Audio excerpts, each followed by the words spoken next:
Afternoon, Facebook. I want to come here and drop a couple of scriptures on you guys today about some stuff that's going on, and in my mind, it's pretty ugly. And so I want to just send a couple of words out there to edify some. This word is going to also, it's a double-edged sword, so somebody going to get a good rebuking. All right. Now, the focal point is going to be this. We're already in the Halloween. We got Thanksgiving coming up. We got Christmas coming up. Many of our brothers and sisters are still not yet in truth. And many of our brothers and sisters are in truth now. And some of them are in truth and have an understanding.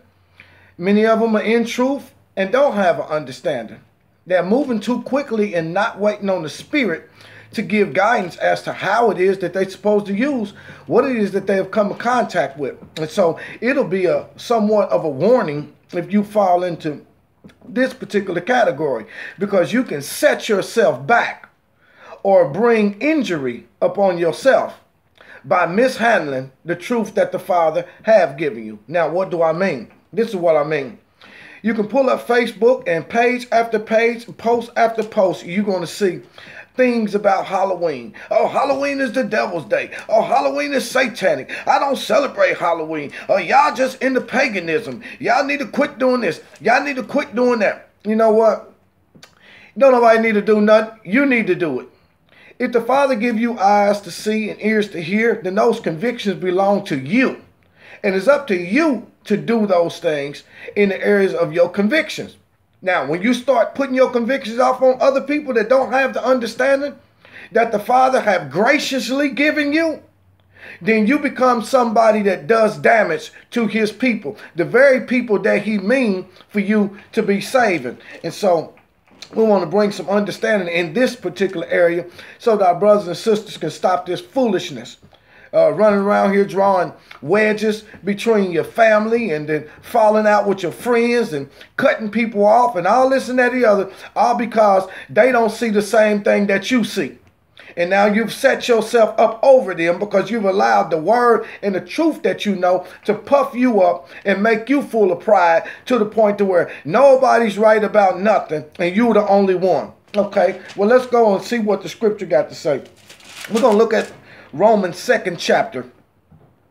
It says, "Therefore thou art inexcusable, O man, whoever thou art that judgest. For wherein thou judgest another, thou condemnest thyself. For thou that judgest does the same things." Now, for all of my brothers and sisters out there that's got such a problem with what everybody else is doing, where the holidays and all this is concerned, he said, you know what? You setting yourself up and you putting yourself in harm's way. He said, because you are inexcusable. Whoever you are that's out here judging other people. Well, you know, I don't go to that church. That Christianity is just paganism, this and that. Well, let me ask you a question. Did you ever go to church? Well, I don't do that Halloween stuff. That's the Satan. Did you ever trick or treat? Did you ever pass out candy? Did you ever wear a Halloween mask? Was there ever a time in your life that the truth was absent and you participated in these things? He said, if so, if the answer to that question is yes, then you are inexcusable, whoever you are that's out here judging other folk that have not come into that knowledge or that understanding. He said, you are inexcusable. Because you that's judging these people have once in your life been guilty of doing the same thing. And you have to be very careful as to not become judgmental in an area that you yourself used to walk in sin. Because you don't have the capacity to wake nobody up. You can't cause nobody to see. Only the Spirit can give a man eyes to see and ears to hear. Okay? What you need to do is live your life according to your convictions without saying a word. Because people can deny, they can reject your words, but they cannot deny a demonstration. So many of you out here need to pull away from the computer or just close your mouth where certain things are concerned. If somebody asks you something on the truth that you have learned or come in contact with, then you use wisdom and you are able to speak. But to just simply start volunteering whatever the Father showed you on other people, that causes them to feel belittled and make you feel like you something, because now you walking in one facet of the law and the grace of God.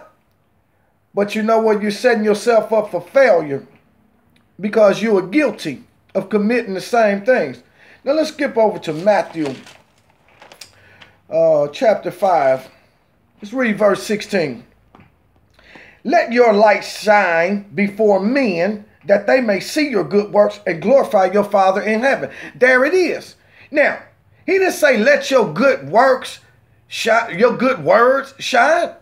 He said let your light shine, so that when men see, then they'll give me glory. He said, now, when you get my truth and you get my word, you be more concerned about incorporating those things into your own life and let them become a part of your lifestyle. He said, and then men will see that. They will see that light shining, and they will thank God. They will thank me for you, and you don't even know it. You ain't never even opened up your mouth. But if you want to be effective when it comes to using the word of God, you have to use it on your own life first.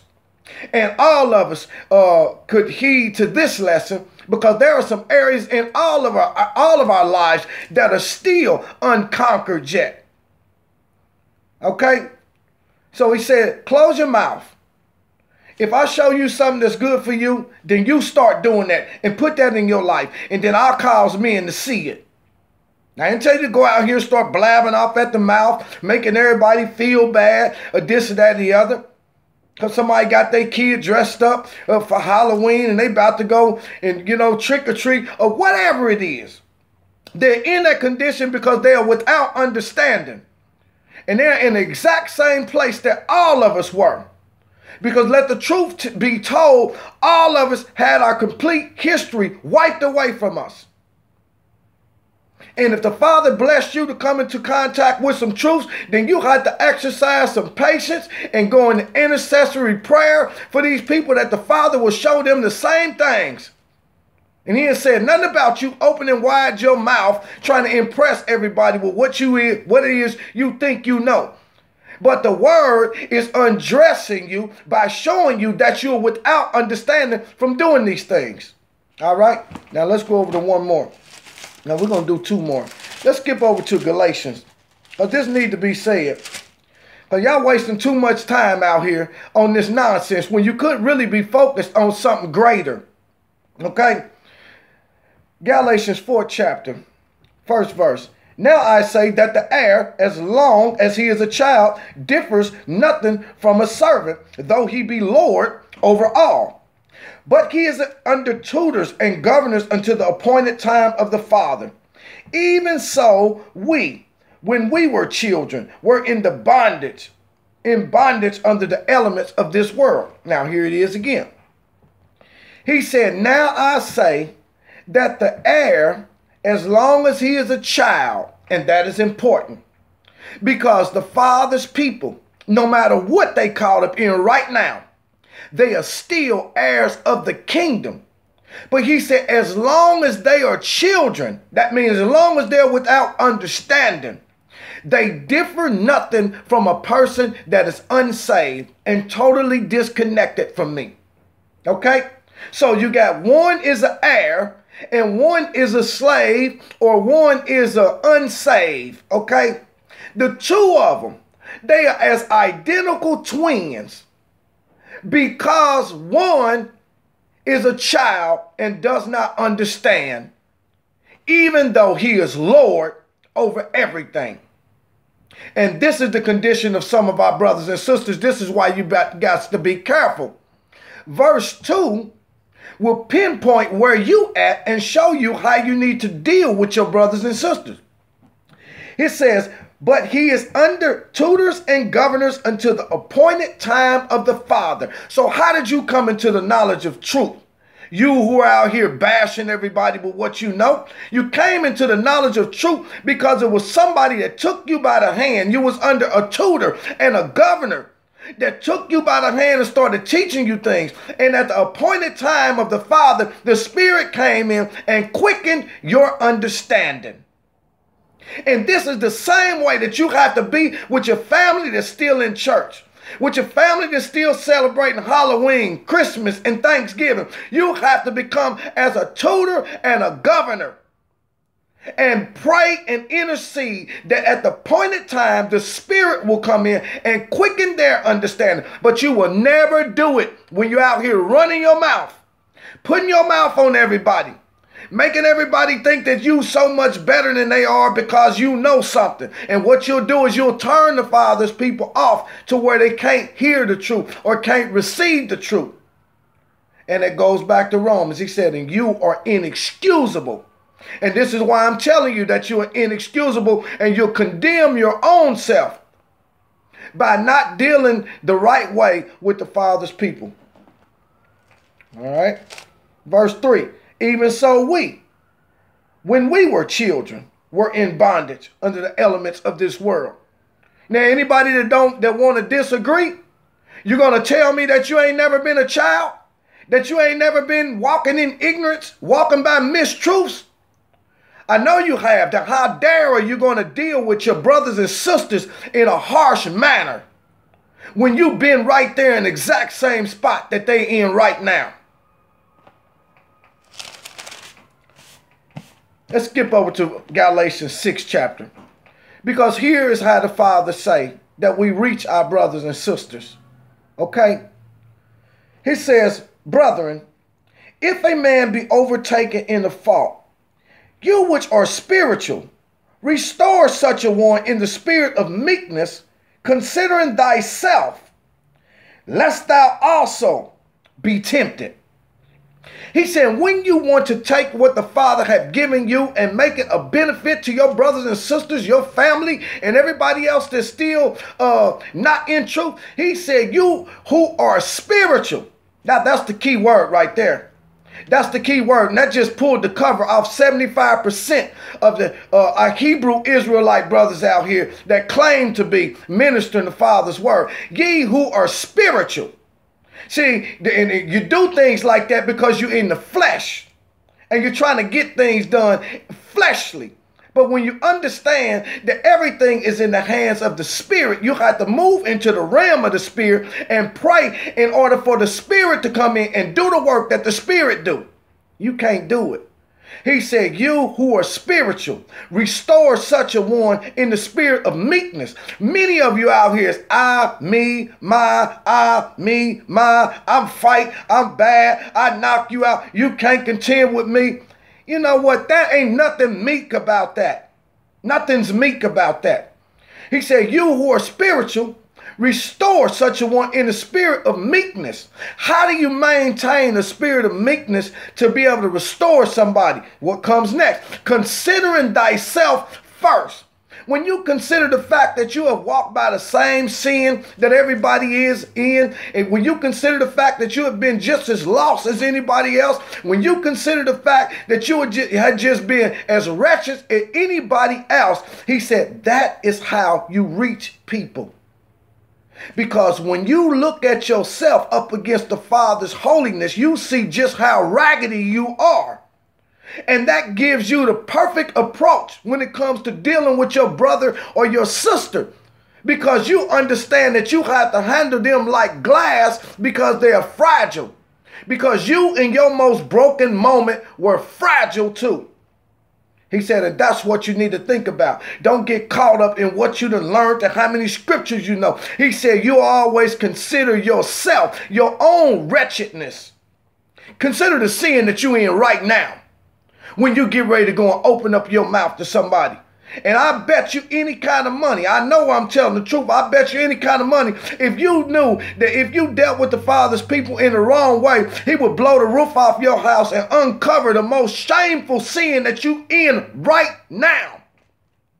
You would be careful how you approach people or what you say to them. He said you got to consider yourself first. Otherwise, you also will be tempted.